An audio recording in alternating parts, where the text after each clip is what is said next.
Cuando entré al departamento, no me recibió el perro, como siempre, sino el esposo de mi hermana, envuelto en una toalla, y unos segundos después, en el pasillo, pasó fugazmente una figura femenina desnuda que desapareció tras la puerta del dormitorio. Aunque no alcancé a ver su rostro, supe de inmediato que no era Carla. Carla es mi hermana mayor, por 2 años. Trabaja en el Instituto de Urbanismo en Ciudad de México y vive con su esposo en el centro, en un departamento amplio con una gran terraza llena de macetas, donde siempre huele a café. Cuando me pidió que cuidara el lugar unos días mientras ella y Marcos iban a un viaje de trabajo a Puebla, no dudé en aceptar, ya lo había hecho antes, varias veces, y siempre me dejaba también al perro, un bulldog francés llamado Rocco, al que yo, en broma, llamaba la pila de peluche viviente. Por su carácter terco y su increíble habilidad para dormirse en cualquier lugar en 30 segundos, esa tarde, regresé de la cafetería donde había estado trabajando con mi laptop en unos textos para un cliente nuevo, y de inmediato noté que algo no estaba bien en el departamento. La puerta no estaba cerrada desde dentro, Rocco no salió corriendo a saludarme, no se oían los sonidos habituales, ni un ladrido, ni el golpeteo de sus patas. Entré con un montón de cosas en las manos, abrí la puerta del pasillo y vi a Marcos, de pie, como si nada hubiera pasado. Simplemente dijo, hola, sin un atisbo de sorpresa, sin intentar explicar nada o al menos cubrirse mejor que con esa toalla que apenas se sostenía sobre él. La mujer que pasó detrás de él ni siquiera intentó detenerse o desaparecer discretamente, se movía como si tuviera todo el derecho de estar allí. Y esa seguridad en su cuerpo fue, quizás, el detalle más desagradable de todo lo que vi. Pasé junto a él en silencio, sin comentar nada, y cerré tras de mí la puerta de la habitación de huéspedes, intentando concentrarme en los pequeños gestos, poner las llaves en la repisa, dejar la botella de agua en la mesita de noche, revisar la batería del teléfono, cualquier cosa para no dejar que los pensamientos tomaran el control, para no permitir que mi mente descompusiera lo que acababa de presenciar. Para no descubrir qué era exactamente lo que más me había impactado, no sentí ni rabia ni dolor, solo una extraña y lenta sensación de vergüenza interna, creciente, no por él, ni por esa mujer desconocida, ni por Carla, que no sabía nada aún, sino por mí misma, por estar presente en una historia ajena, que no me concernía, pero en la que me había visto atrapada sin previo aviso, como una testigo accidental de algo sucio e irreversible. Tras la pared oí una risa breve, una voz femenina, el sonido sordo de una puerta de armario cerrándose, y dentro de mí creció la incómoda comprensión de que, para Marcos, todo aquello era normal, seguro, calculado al detalle, y que mi regreso no había alterado nada, porque en su mundo yo no figuraba como un factor de riesgo, como alguien capaz de hacer preguntas o de intervenir. Me senté al borde de la cama, sin quitarme los zapatos, y me quedé mucho tiempo mirando la pared, como si en ella pudiera aparecer algo que me indicara cómo actuar a continuación. Pero no apareció nada, solo mi propio silencio, que se volvía cada vez más pesado, más ensordecedor, como una piedra en el estómago. Esa noche no inicié ninguna conversación. Y aunque pude hacerlo, no lo hice, no por principios, ni por miedo, sino porque, por primera vez en mucho tiempo, no sabía de qué lado estaba ni qué era lo que debía defender. No le escribí a Carla esa noche. No porque me faltaran las palabras, sino porque no sabía por dónde empezar, cómo formular algo que no sonara a intromisión, que no pareciera una acusación, que no se convirtiera en un error irreparable que ella no pudiera perdonarme. No a él, sino a mí. Su último mensaje había sido, como siempre, cotidiano. Me preguntaba si no había olvidado fertilizar los cactus, porque empezaban a ponerse amarillos. No mencionaba a Marcos, y esa ausencia de mención hizo que todo se volviera aún más complejo. A la mañana siguiente me desperté temprano, aunque casi no había dormido, y antes siquiera de salir a la cocina, escuché el sonido de la cafetera. Rítmico, seguro, sin apuro ni nerviosismo, como ocurre cuando alguien no necesita esconder nada antes de que lo vean. Pensé que tal vez la mujer que vi ayer aún estaba allí, pero cuando entré a la cocina, vi solo a Marcos, vertiendo café de una cafetera turca en una taza grande de cerámica, con una calma tal que parecía cualquier mañana común en una familia donde nada sucedió la noche anterior. No mostró sorpresa, no hizo el menor esfuerzo por explicar la situación ni insinuó que entendía lo extraño que resultaba todo desde fuera. En cambio, alzando la vista, dijo en tono breve, sin dramatismo ni presión, me cancelaron la presentación en Puebla, Carla se quedó 2 días más, y pensé que no estorbaría, ya que tú estabas aquí. En esa frase había algo tan cotidiano y cuidadosamente medido que por un momento dudé, ¿y si de verdad solo había regresado antes a casa, y todo lo demás era una coincidencia a la que yo estaba dándole demasiada importancia? No respondí. Aunque en mi cabeza giraban decenas de posibles reacciones, podía hacerle una pregunta directa, intentar averiguar quién era la mujer, preguntarle por qué no me avisaron de su regreso, o al menos mostrarle que no me era indiferente. Pero hice lo contrario, tomé un vaso de agua, me senté junto a la ventana y guardé silencio, porque cualquier palabra habría abierto un espacio al que no estaba preparada para entrar, y ese silencio, entendí después, fue su primer paso. Hacia mí, la señal de que yo no iba a oponerme. Sobre la mesa había 2 tazas, ambas recién usadas, y aunque trataba de no fijarme en los detalles, una tenía una marca tenue de lápiz labial, el mismo tono rojo que la noche anterior había visto en unos labios desconocidos en el pasillo en penumbra. Bajé la mirada, tomé un sorbo de agua, sentí cómo se tensaban mis mandíbulas, pero no dije nada, y en ese momento, la vergüenza dejó de ser abstracta. Se volvió casi física, densa, y ya no le pertenecía a él, ni a Carla, ni a esa mujer. Me pertenecía a mí. Pasé todo el día luchando contra el impulso de escribirle a mi hermana y, al mismo tiempo, con la sensación de que no tenía derecho moral a hacerlo, porque desde el instante en que no salí del departamento al ver lo que vi, sino que me quedé, ya fuera por razones prácticas, porque mis boletos eran para la semana siguiente, o por simple desconcierto, ya había hecho una elección contraria a la rectitud. No era parte de la traición, pero sí lo era del encubrimiento. Y cada minuto de silencio solo intensificaba ese efecto, él no explicó nada más. Se comportó como si nada hubiera ocurrido, y en esa calma había algo especialmente cínico, no una provocación abierta, no una agresión, sino una seguridad firme de que yo no cruzaría el límite, ese que ayer podía ser principio, y hoy se volvía una fina cadena entre comodidad y complicidad. A la mañana siguiente, me desperté más temprano de lo habitual y salí a la terraza con una taza de café negro, hecha más por inercia que por verdadera necesidad. Marcos ya estaba allí, sentado, hojeando el feed de noticias en su teléfono. Con una postura relajada, sin rastro de la tensión del día anterior, sin sombra de inquietud, solo la confianza cotidiana de quien sabe perfectamente, quien guardó silencio la primera noche no será quien comience a hablar hoy, habló casi. De inmediato, su tono era parejo, ligero, incluso amable. Comentó que había llovido durante la noche, que en la ciudad cerrarían de nuevo la avenida por un maratón, y luego mencionó cómo Carla y yo, según él, habíamos elegido juntos esos muebles para la terraza, aunque en realidad yo había estado en la tienda un máximo de 15 minutos y ni siquiera me interesé en los detalles. Pero ahora, por alguna razón, él quería convertir ese pasado compartido y casual en algo significativo, como si nuestra presencia allí, los dos, no fuese una violación de acuerdos, sino una continuación de algún tipo de familiaridad. No sabía cómo comportarme, no porque estuviera ofendida o confundida, sino porque en su voz había una entonación que no podía ignorar, no era coqueteo directo, ni insinuación vulgar, ni un intento evidente de arrastrarme a algo que no deseaba. Pero sí se sentía que estaba construyendo cuidadosamente un espacio en el que me sería difícil negarme a la presencia, a la conversación, a la participación, incluso sin dar un consentimiento explícito, cuando, como quien no quiere la cosa. Me dijo que siempre le había parecido que yo era callada pero muy observadora, no lo sentí como una simple observación, sino como una invitación, como si con eso me asignara un rol, ser la que ve todo pero no dice nada.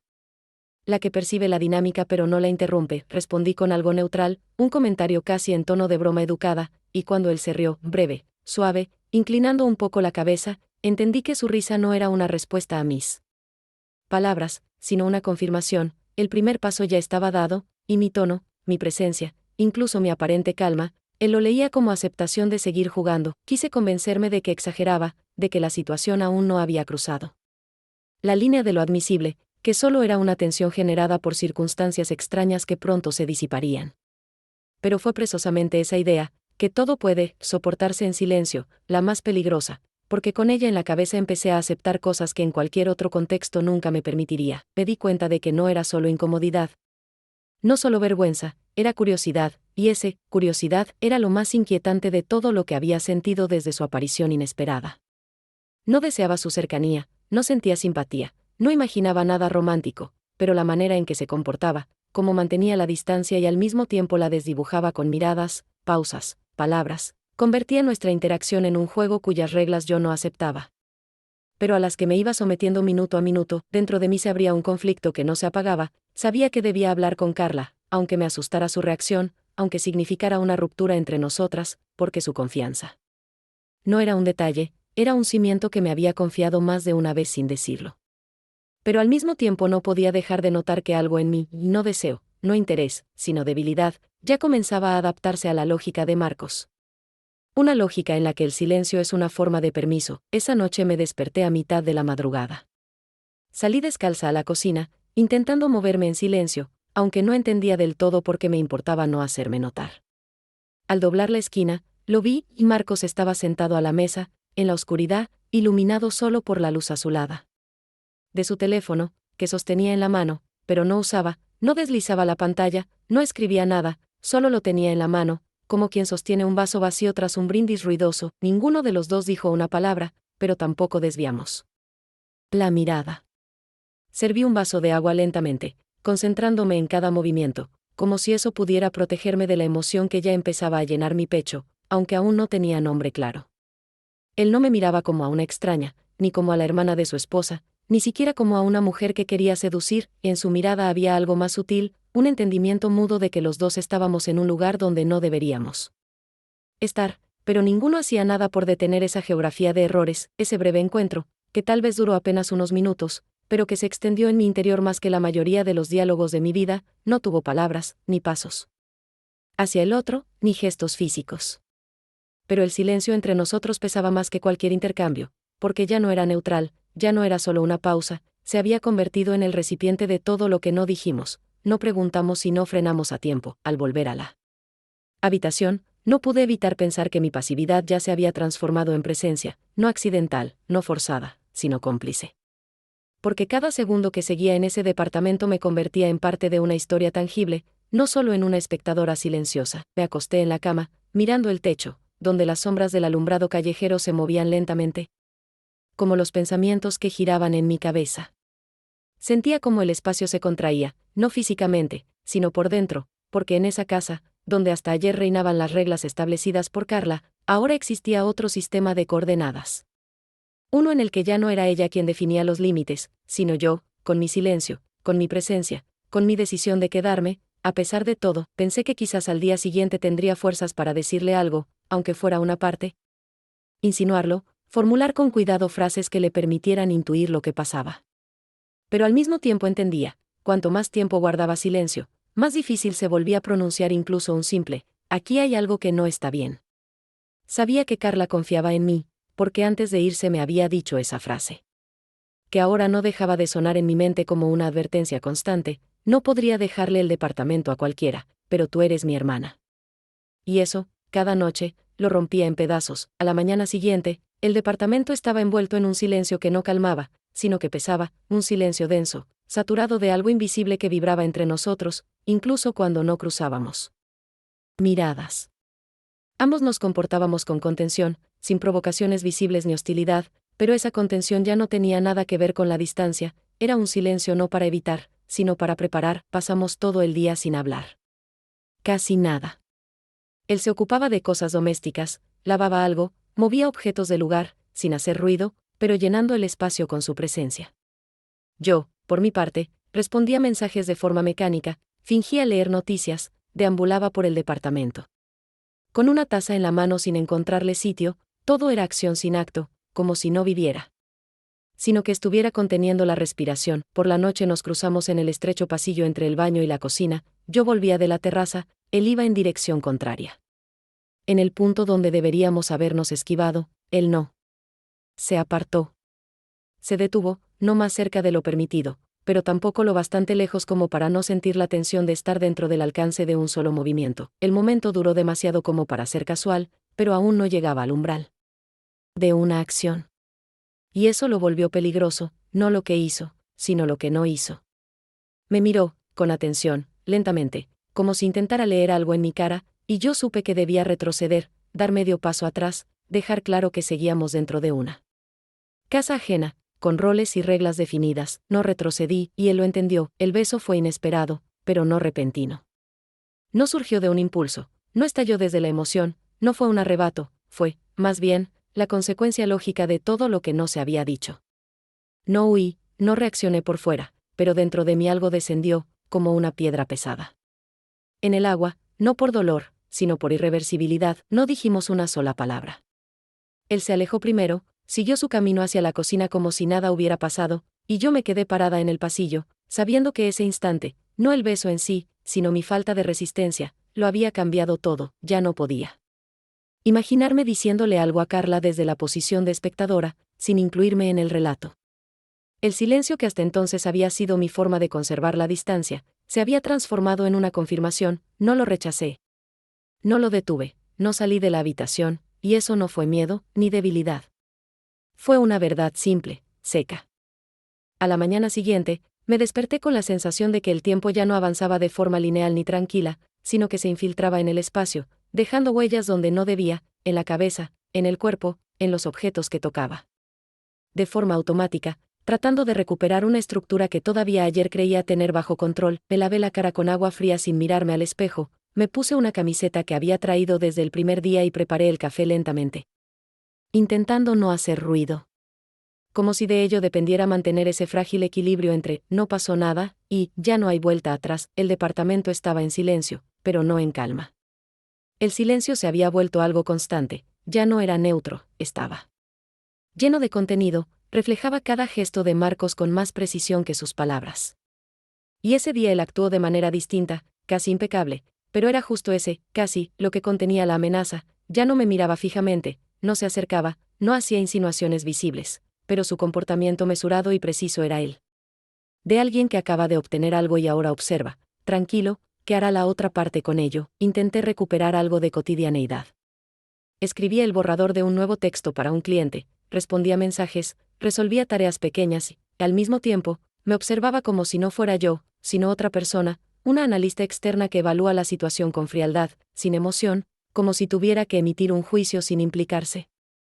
Pero dentro de mí aún resonaba el beso de ayer, no como un recuerdo dulce, sino como una marca que dividía el terreno interior y trazaba una línea que ya no podía borrarse ni siquiera con silencio. No hablé con él. Él no me habló a mí. Pero en la forma en que sacaba un plato de la cocina, en cómo dejaba el café para mí, en cómo se movía por el departamento sin hacer gestos bruscos, todo eso hablaba por él.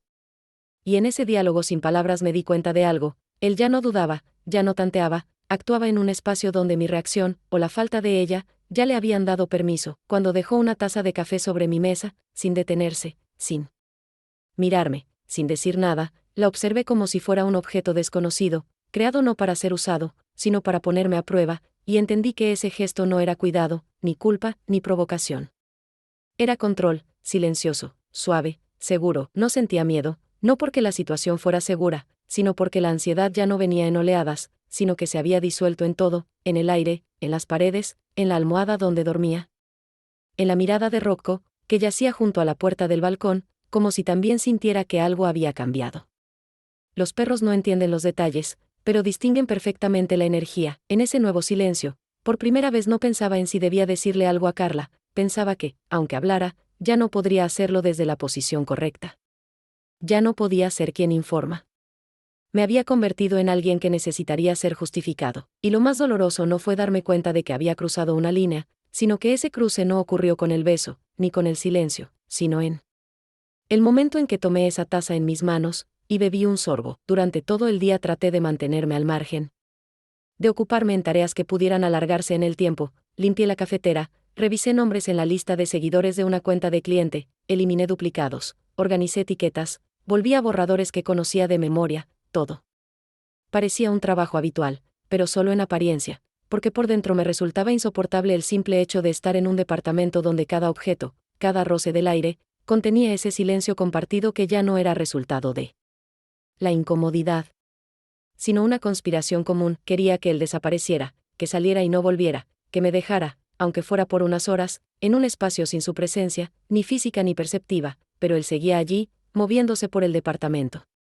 Con tranquilidad, con compostura, sin mostrar ni una sola señal de incomodidad. Como si estuviera en su casa en el sentido más literal, y mi silencio no fuera un problema, sino un recurso más, con el que podía contar, hasta que lo vi, sentado en la terraza, inclinado sobre su teléfono, escribiendo algo rápido, cortado.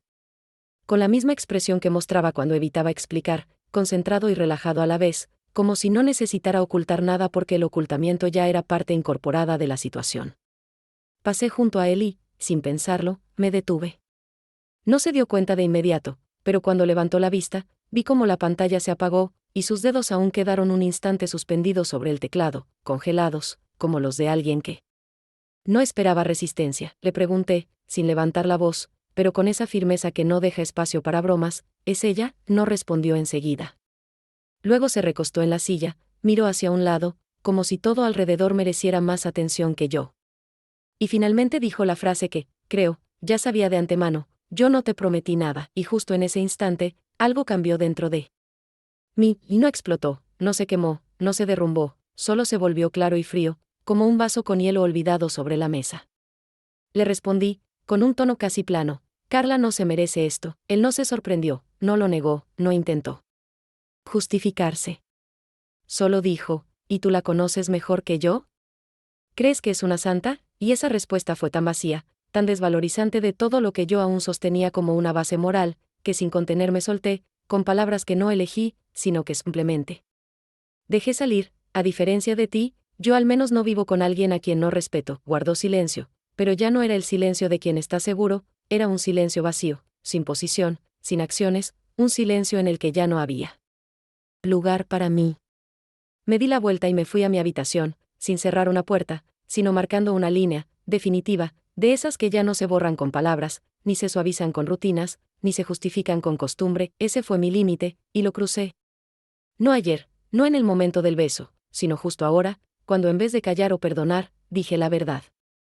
Y esa verdad, aunque tardía, aunque incompleta, fue la primera que dije no para mí, sino para él. No sabía la fecha exacta de su regreso. Carla me había dicho que ella y Marcos habían reservado los pasajes de vuelta para el domingo, pero todo sonaba con esa indefinición suave que le era tan propia, esa manera suya de envolver las cosas que no quería precisar, como si dejara espacio para cambiar de planes sin necesidad de dar explicaciones. Por eso, cuando el viernes por la noche escuché cómo se abría la puerta, el sonido no fue del todo inesperado.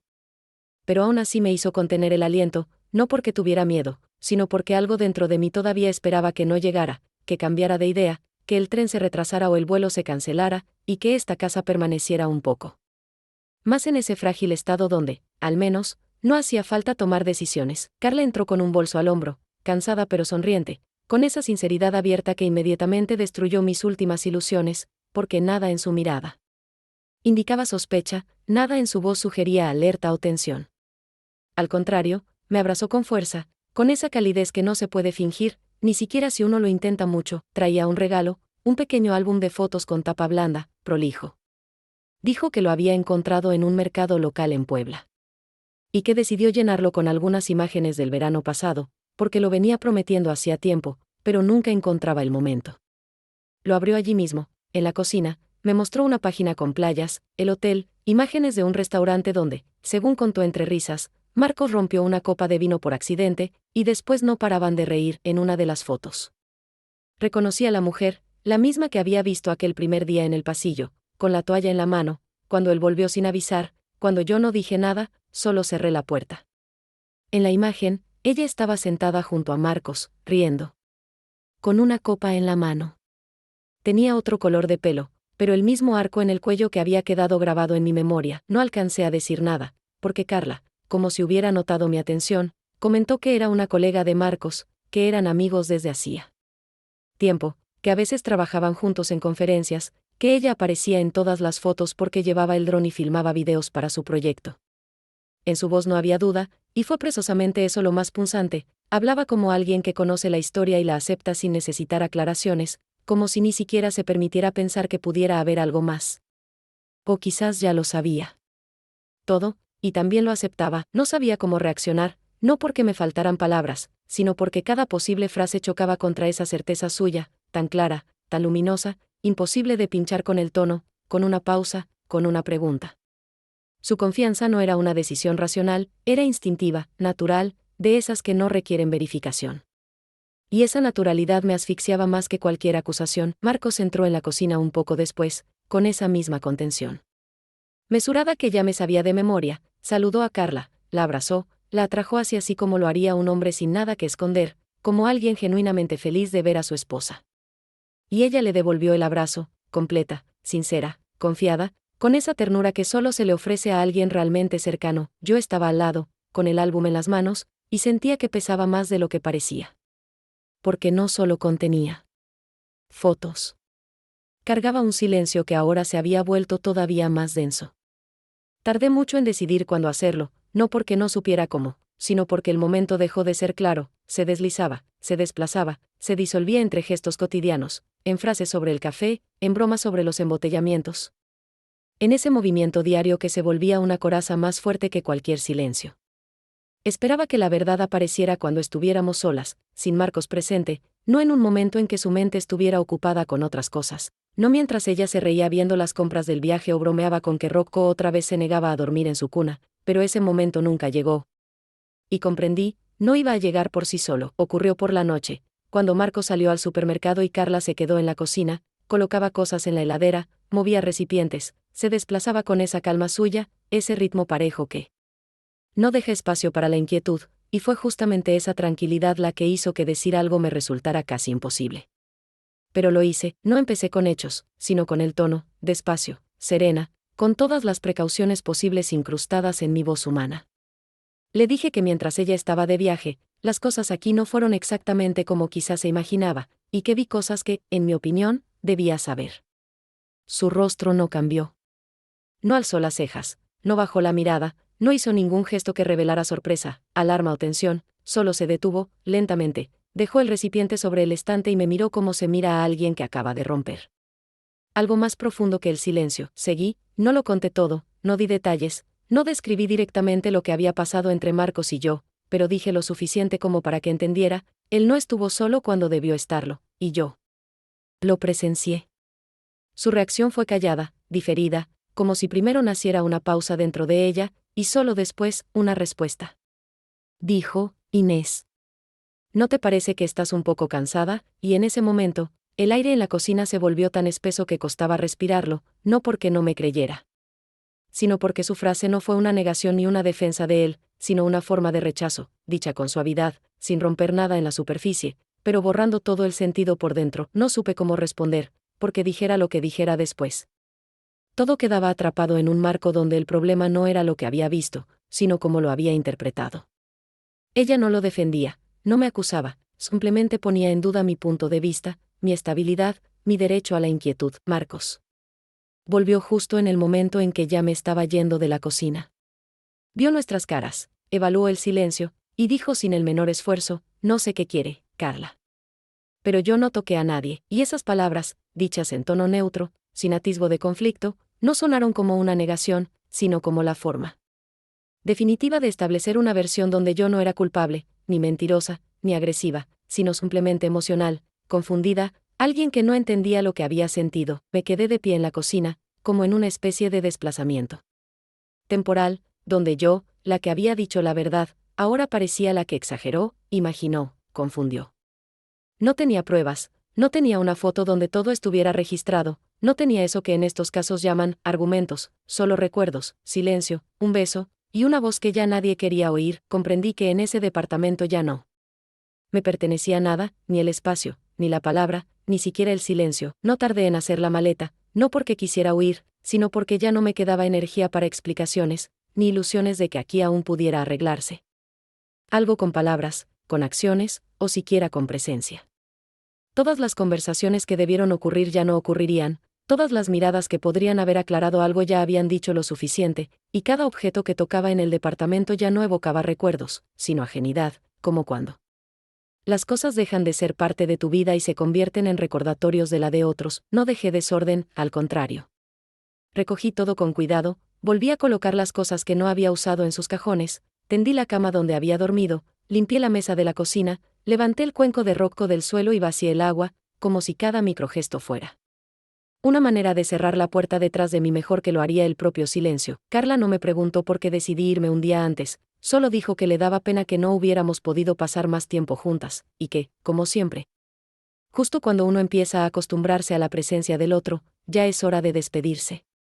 En sus palabras no había ironía ni duda, solo el calor de siempre, y fue justamente eso lo que volvió a romper algo dentro de mí, porque sabía que hablaba en serio, que no actuaba, no fingía, no se mostraba como víctima ni como fuerte.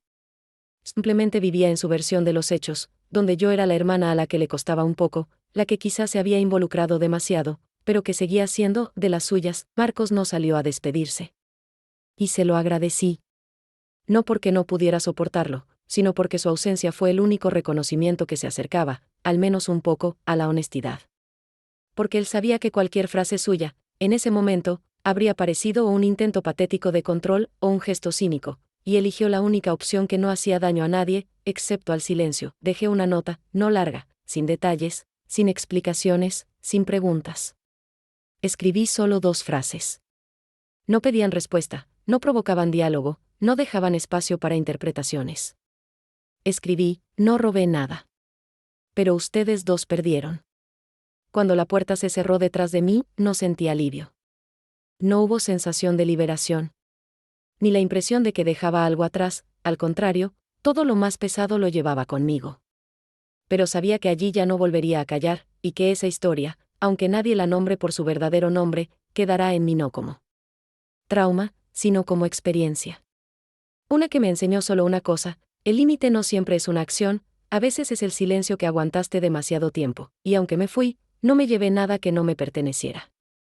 Pero ese único beso, ese que se volvió prueba, aunque nadie pensara en preguntar, me lo llevé conmigo, como testimonio de que, a veces, la verdad no vive en las palabras, sino en lo que queda entre ellas. Pasaron 2 meses, durante los cuales no intenté restablecer ningún contacto, no escribí, no leí mensajes antiguos, no entré a sus perfiles en redes sociales, porque sabía que cualquier toque sobre un icono, cualquier desplazamiento casual por el feed, no sería solo curiosidad, sino un regreso a un espacio del que me había ido no porque lo hubiera cerrado, sino porque no podía quedarme.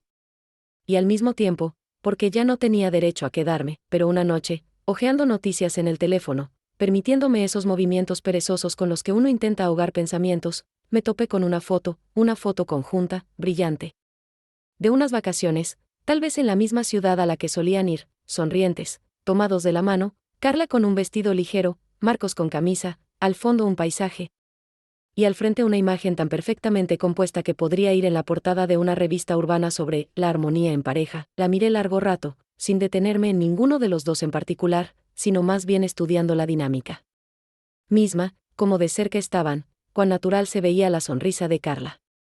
Como él la sostenía de la cintura con esa calma que solo tiene quien no se siente observado, como cada detalle estaba dispuesto con tanta precisión que parecía que ningún error hubiera ocurrido jamás, y que toda esta historia que aún cargo dentro de mí como una profundidad, no merecía ni interrumpir la composición del encuadre. No sentí rabia, no porque no existiera, sino porque hace tiempo se había transformado en otra cosa, algo difuso, tranquilo, pero no blando, más bien, duro, como una piedra que ya no llevas en la mano, pero recuerdas perfectamente dónde la dejaste. No sentí envidia, no analicé.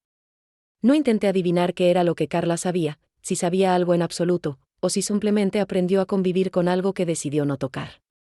Porque tal vez para algunos la verdad es solo lo que les resulta cómodo, pero yo sabía otra cosa, que la sonrisa en la foto no iguala la verdad, que la armonía que ven los demás no siempre coincide con la que se siente, y que el silencio que quedó tras de mí en ese departamento no significa paz.